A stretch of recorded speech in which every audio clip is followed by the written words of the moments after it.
Hey, it's John. One thing I've always been fascinated by is this idea of shapes of work. The idea you could have different risk profiles. Some things could be experimentation friendly or not, or big or small, or internal risk or external risk. And while I've done these activities internally within companies of just sort of qualitatively understanding those shapes, I thought to myself, like, what if I try to use AI to at least simulate what it might look like on a larger scale? And that's what I did. So you can see right here that the first step of this is I generated this case study prompt, and it's a pretty short prompt. And in fact, when I made it longer, I biased it way more than it actually turned out to be biased, which is pretty biased. And so here, tell me a story about a tech company, include details like company age, stage, recent history.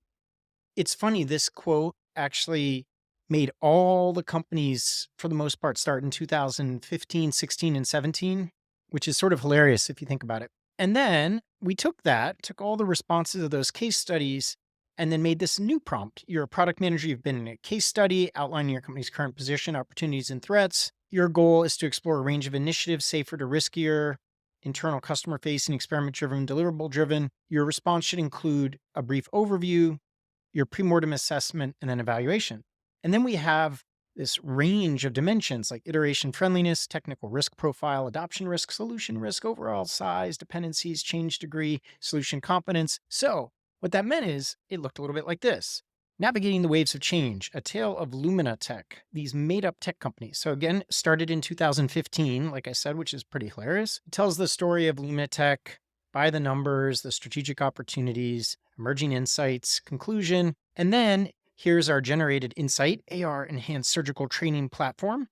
And then here's our pre-mortem assessment. So we go through the different iteration friendliness and you ask AI for rationale. So iteration friendliness, the platform can be developed in phases. So it's higher number, technical risk, actually developing complex high stakes AR solutions for medical environments, a little riskier, user persona familiarity, but there's a new primary user for LuminaTech and it kind of does this pre-mortem assessment. And so I did 3 of these for each of the 30 synthetic companies to find these different profiles. So you can see here, the creator community engagement actually had a lot more iteration friendliness, less adoption risk. The number's higher, which means I'll explain that in a second.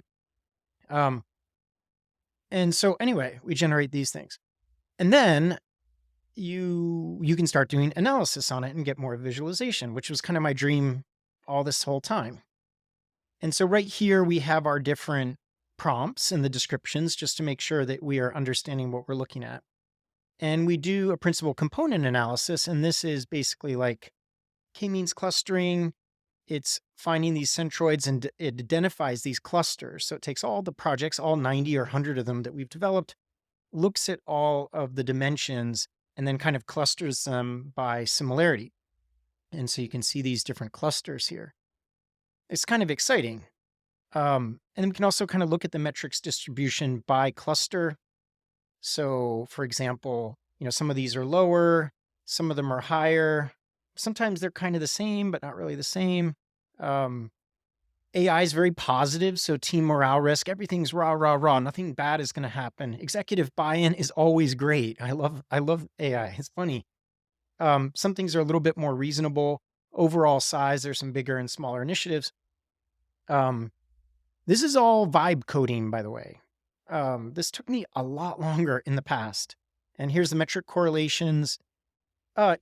Overall size and lag for impact means as the size gets bigger, lag for impact gets lower. It's a little complicated, but higher, positive, lower, you get the idea. Overall size and experimentation friendliness, smaller stuff is more experimentation friendly. We have some of the takeaways here, the metrics. Sometimes these are so correlated. Of course, you're going to get high correlations. So these metrics are measuring the exact same concept, like solution risk on one side and solution confidence. That was my bad for making a crappy dimension. Overall size and lag for impact. Shorter initiatives tend to have shorter lead times.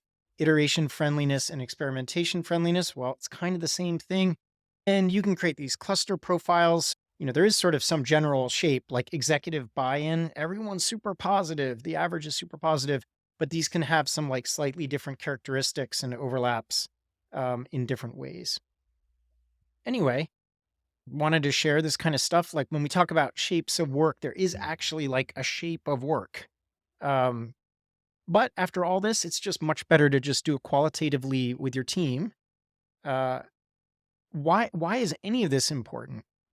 When people talk about frameworks and they talk about different models, or they're like problems, solutions, or opportunities and solutions, or anything like that, the devil is in the details, right? The reason why you can't use a mono process in any particular company is because of this, right? That the work is not shaped the same way. You can't cut up some things in tiny pieces. You can't deliver everything iteratively. And also, there's many things you can deliver iteratively. So hopefully that was interesting. Thanks.